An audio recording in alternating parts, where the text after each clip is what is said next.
Hi, Rob here. In the new Outlook, you can create one or more signatures for your outgoing email. You want to go to your top right-hand corner to your settings, click Accounts, click Signatures, and over here you select the account that you want to create a signature for.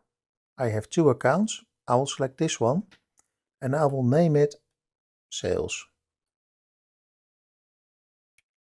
And I will create my signature. I will insert a logo and I will save it. For my second one, I will create a second signature and I will call it Rob.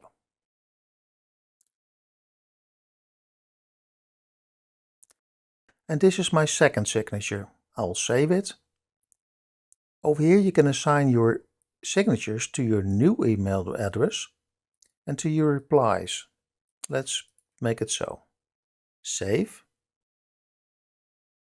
Close this and I create a new email. So this is the first signature. If you want to select the second signature, you can just select the second one. The more informal version. And that's how you can create a signature and use your signature in the new Outlook. Please like, subscribe and share the video, and on to the next one. Have a nice day. Bye bye.